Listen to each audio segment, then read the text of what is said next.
Storya ni Juan. Dili ni si Juan Tamad, kundi si Juan na istoryador. Musta kayo mga ka-istorya? Unta na mo sa maayong panglawas o ilayo ta sa mga pandemya na mga nangitabo ani mga panahona. Kini din yung host na si Paul diri sa Storya ni Juan. You are about to watch short but true stories na ang title kay Typewriter o Tingog nga giawat-awat. Diha gyapon sa Paho, Lapu-Lapu City in Bisaya version. Kini nga storya mga ka-istorya gisubmit gyapon sa akong payaw na si Nico E. Chavez diha sa Dakbayan sa Lapu-Lapu City. O syempre diha sa atong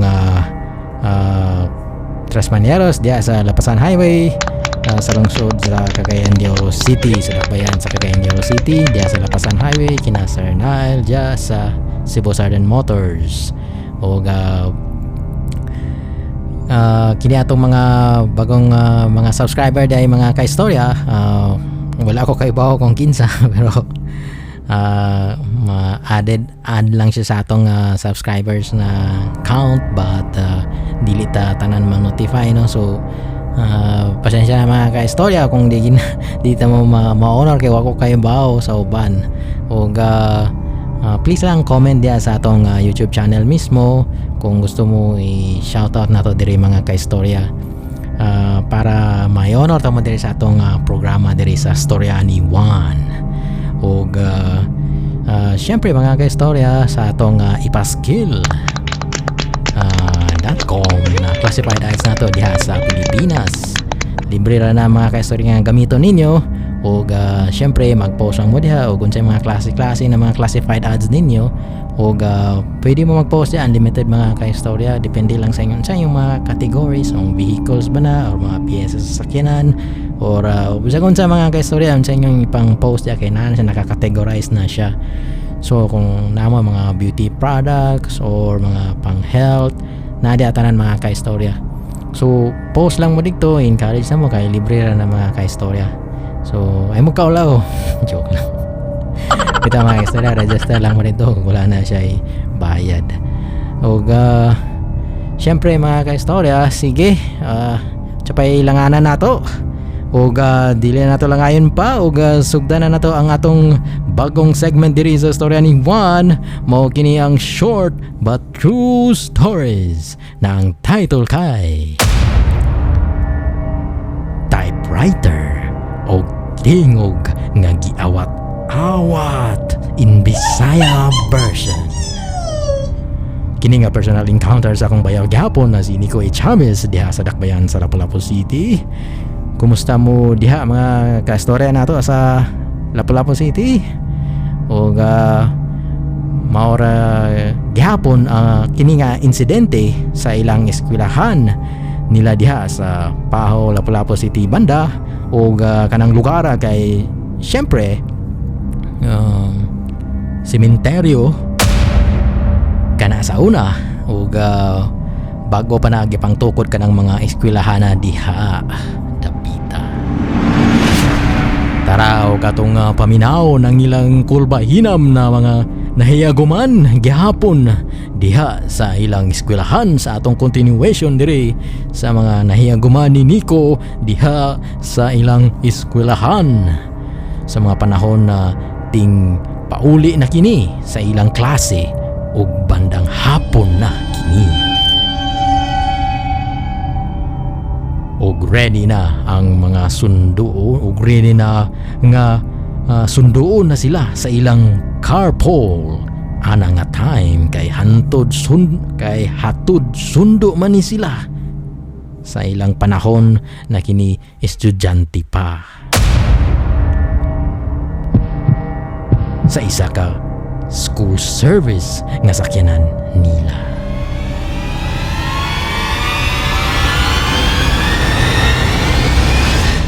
Classmate, iabot na nga tong carpool. Sundo na nato nana. nga sakyanan para makauli na ta kay ting pamauli na raban nato kay mana nga atong klase.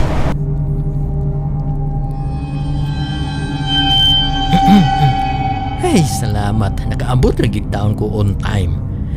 Na naman ang mga bata nagtipok ni sila. Ipon sa nako sila og pila sila kabuok.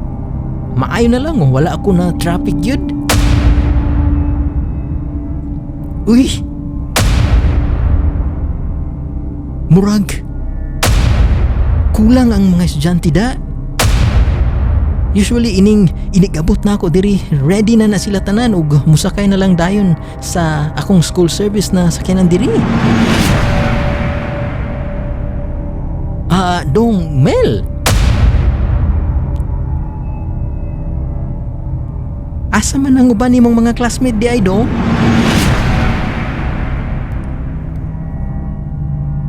Ay tuod no? Wala palaging uban nato classmate ug kauban sakay sa carpool ay. Asa ka ni sila?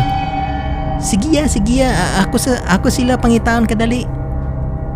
Balik sa ako sa classroom namo. Magdali sa ako. Aniya na.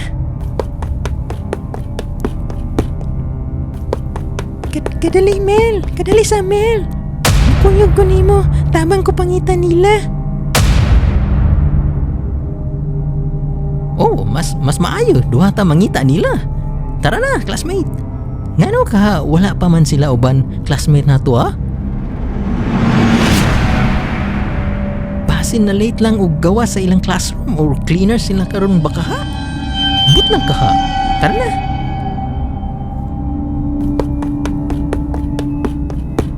Wala man sila sa ilang classroom.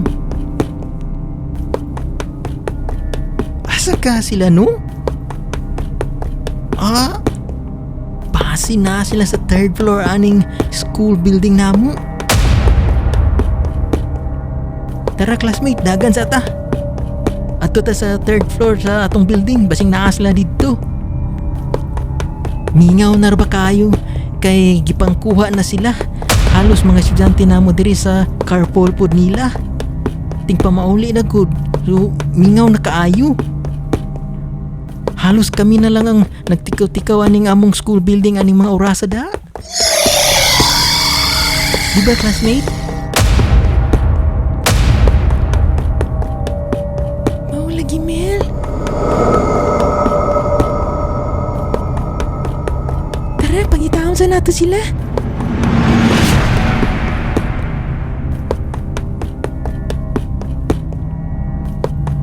Be, ako sa ni binuangan kadali ni akong kauban sa akong classmate. Be, if mahadlok ba kini? Classmate.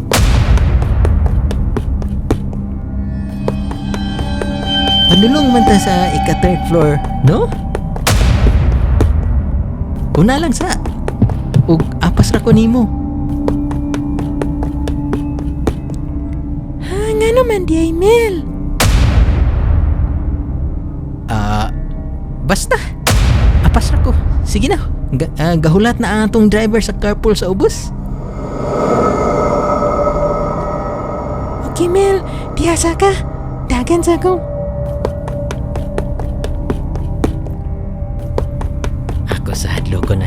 Sa hadlo ko ning akong classmate if talawan ba gyud kini o dili.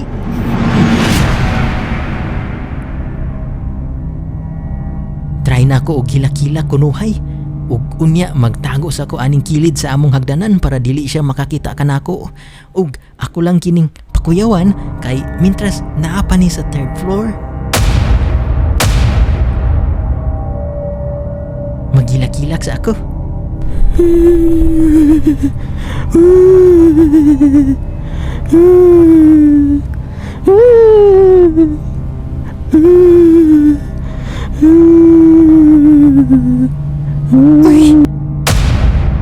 Burag!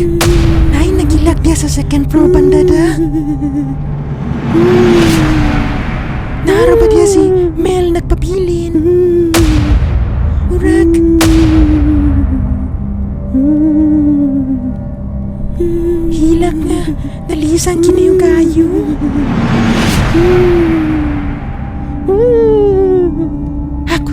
Natulog na ako si Mel. Mel! Mel! Asa man ka ay? Asa man ni siya? Yan mo nagilak man ka? Kinsa may nag-away ni mo?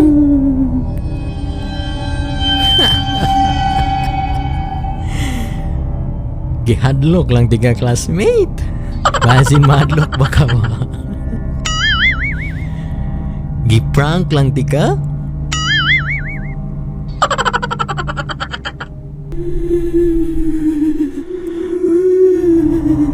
Ha? Kaduog gato? Mel, murag dili panda sa tuwa dapita.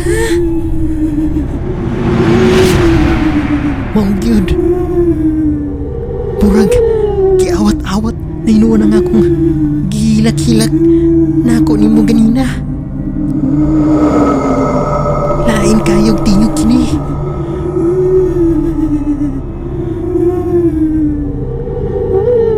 Unsa ka ni? Wala ra pa'y laing tao diri. Kita running second floor, di ba? Nagkaradil na silang Nico ug Dagan uban sa iyang classmate balik sa carpool na area. Kay nakadungog kini ug nag-awat-awat na hinuon og hilak nga walay makita.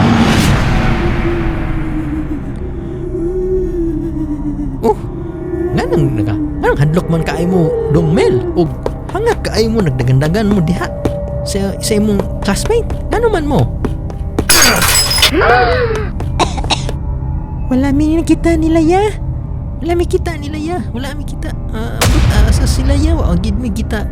Balik lang mi kay basing nilarga na ka. Basing nilarga na ka. Nagdali-dali na yun migdagan.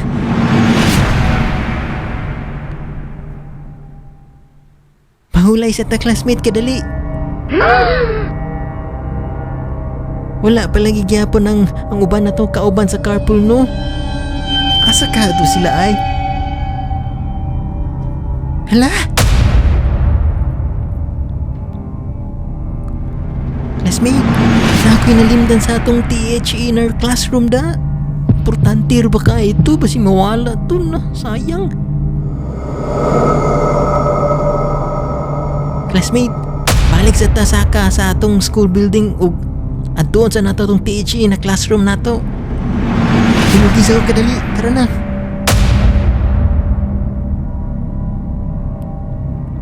Basin po na sila dito, uban nato, kauban sa carpool para makita nato, para makalarga na ta. Kauli na tadayon. Tara na. Nibalik pa yun silang Nico kay na ay importanteng butang nga nahibilin sa ilang THE na classroom ug sa dihang na ay naghulat nila sa sulod ana nga classroom nga dili masamtan. Sa mga ordinaryong tao. Ay salamat, nakaabot ra kita aning THE nato ng classroom nato. Uy!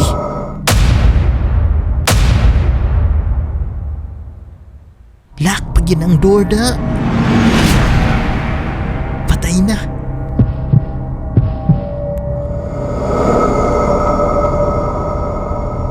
Saan man nato ni classmate? Hala no. Lock pa yun lagi. Balik pa man kita diri. Uy, ikaw gid ba? Wajig ka natagam da. Unya wala na rabalain tao sa suluyan ng classroom nato, Mel. Ug naka-off pa yun kini ang mga sugana. Pero maklaro pa man ninuon. If naay tao masasulod kay hapon pa man.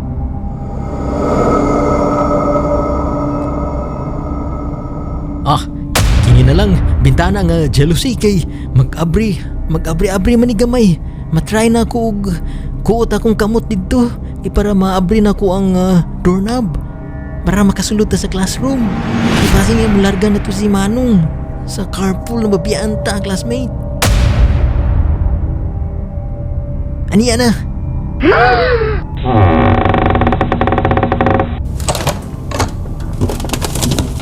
Ha? Hala?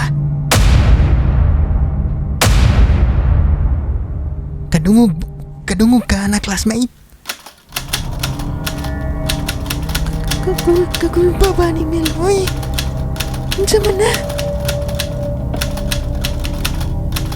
Tanawa gani sa jealousy diri dali. Ang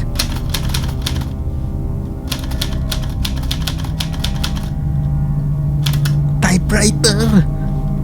Kusa ra nga nag-type og yara walay tao.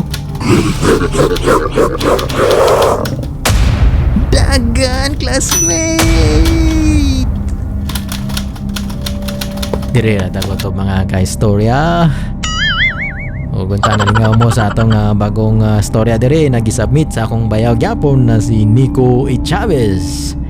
Kanag yung lugar diha kulba di na diha siguro kay sementeryo man kini sa una mo nang daghan gyud yung mga dili na to makita na mga klase na mga nilalang diha ug naaragin na sila diha permi ug wala ta makaibaw generation sa generation sa ato generation ug generation sa diha sa mga estudyante wala jud siguro naka-experience gid pud sila kay naaram gid sila diha kapuyo.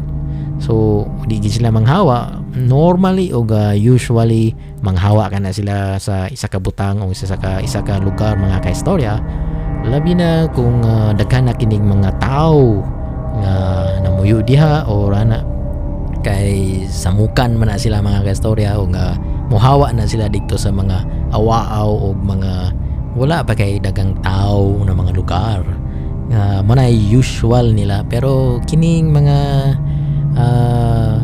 klase na mga dili makita na mga nilalang diha ang lugar siguro sa kadaghan nila o attach na kayo sa mga butang diha o mga lugar diha di na sila gusto nga muhawa siguro choice na nila o wala po sila choice o di ang tao po syempre leave along na lang kumbaga mga kaistorya join na lang o nara sila diya, nara po din so be it mga kaistorya.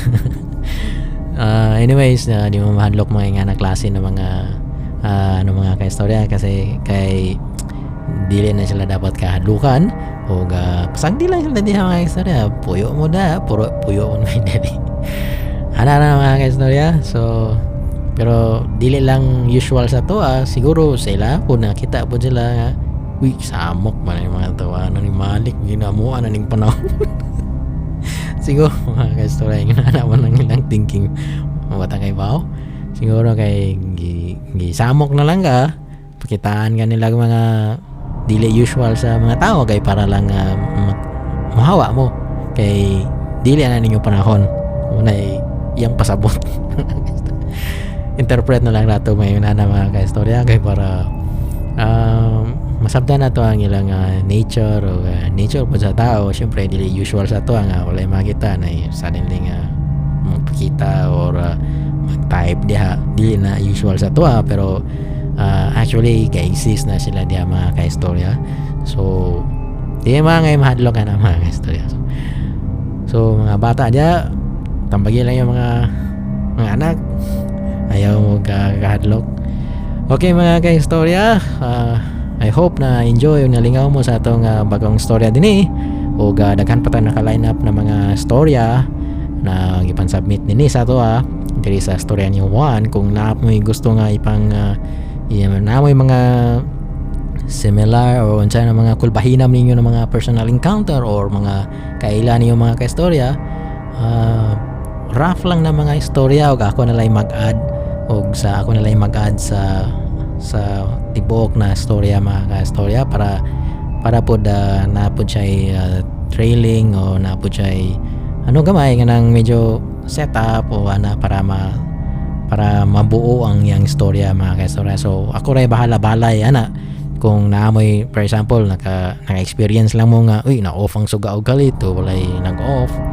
So, tagaan ko ni mo overview, kung sa'y naitabo, ako ray bahala magbuhat og istorya na mga kisara. Added lang na nga value ang uban, kay para taas po siya, o mabalay na to ang istorya, nga nung nasadin lang siya ngayon nga na.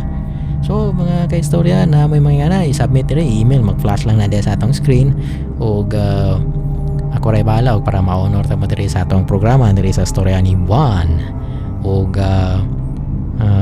kung bago po mo na diri sa atong channel, wala pa mo kaibaw, pwede mo mag-submit diri mga kaistorya, o kung sa'yo yung ipang shoutout ng mga pangalan, or kung wala pa mo naka-subscribe din please consider subscribing mga kaistorya, para makadungog pa mo ngani, makakita pa mo ngani na mga experience kada tao ron sa mga klase-klaseng na mga videos nila atong may share diri sa Storya ni Juan, mga kulbahinam na mga istorya. Submit lang diri mga istorya, ako rin bahala magbalay ana. O kung wala pa rin mo nakapasubscribe, please consider subscribing mga kaistorya, o para makita pa magdaghang klase mga video nga ingon ani. Sige mga kaistorya, kita ta sa atong sunod na next episode series diri sa Storya ni Juan, labi na diri sa atong nagkakusog nga storya na say tawag ni short but true stories, o atong sa sunod daghan pa atong naka-line up mga istorya. Sige, o may God bless us all. Thank you and bye bye.